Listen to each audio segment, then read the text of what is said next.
Cyclone ने भारत के तटीय क्षेत्र को, विशेष करके पूर्वी क्षेत्र को प्रभावित किया और उसमें भी सबसे ज्यादा दुष्परिणाम पश्चिम बंगाल के हमारे भाइयों बहनों को, पश्चिम बंगाल के नागरिकों को, यहाँ के संपत्ति को बहुत हानि पहुंचाई है। साइक्लोन की संभावनाओं से लेकर के लगातार मैं इससे संबंधित सभी लोगों से संपर्क में था। भारत सरकार भी सतत राज्य सरकार के संपर्क में थी। साइक्लोन का नुकसान कम से कम हो, इसके लिए जो भी आवश्यक कदम उठाने चाहिए उसके लिए राज्य सरकार और केंद्र सरकार ने मिलकर के भरसक प्रयास किया। लेकिन उसके बावजूद भी करीब करीब 80 लोगों के जीवन हम नहीं बचा पाए। इसका हम सबको दुख है। जिन परिवारों ने अपना स्वजन खोया है उनके प्रति केंद्र सरकार, राज्य सरकार और हम सबकी संवेदनाएं हैं और इस संकट की घड़ी में हम उनके साथ हैं। संपत्ति का भी नुकसान काफी होता है, चाहे एग्रीकल्चर हो, चाहे पावर सेक्टर हो, चाहे टेलीकम्युनिकेशन हो,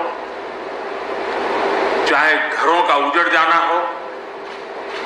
अनेक प्रकार का, चाहे वो इंफ्रास्ट्रक्चर का हो, चाहे व्यापार जगत से लोग जुड़े हुए हो, चाहे खेती क्षेत्र से जुड़े हुए, हर किसी को नुकसान होता है। आज मैंने हवाई निरीक्षण करके बारीकी से इस प्रभावग्रस्त विस्तार को मुख्यमंत्री जी के साथ, गवर्नर श्री के साथ दौरा करके उसको देखा है।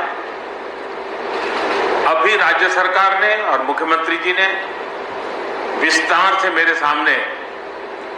जो भी प्राथमिक आकलन है उसका ब्यौरा दिया है। हमने तय किया है कि हो सके उतना जल्द डिटेल में सर्वे हो,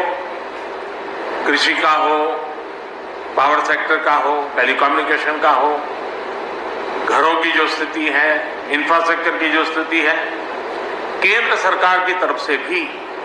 तत्काल एक टीम आएगी और वो टीम इन सभी क्षेत्रों में सर्वे करेगी और हम मिल करके रिहेबिलिटेशन हो, रिस्टोरेशन हो, रिकंस्ट्रक्शन हो, उसकी व्यापक योजना बना करके बंगाल की इस दुख की घड़ी में हम पूरा साथ देंगे, सहयोग देंगे और बंगाल जल्द से जल्द खड़ा हो जाए, बंगाल जल्द से जल्द तेज गति से आगे बढ़े, इसके लिए भारत सरकार कंधे से कंधा मिलाकर के काम करेगी और जो भी आवश्यकताएं होगी उन आवश्यकताओं को पूर्ण करने के लिए भारत सरकार के जो भी नीति नियम है उसका पूरी तरह उपयोग करते हुए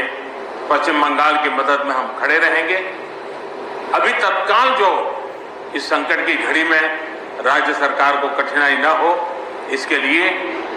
एक एडवांस असिस्टेंस के रूप में 1000 करोड़ रुपया भारत सरकार की तरफ से व्यवस्था की जाएगी। साथ साथ जिन परिवारों ने अपने स्वजन खोए हैं उन परिवारों को प्रधानमंत्री राहत कोष से 2 लाख रुपया और जिन लोगों को इंजरी हुई है उनको 50,000 रुपये तक की सहायता देने का भी हम प्रधानमंत्री राहत कोष से करेंगे।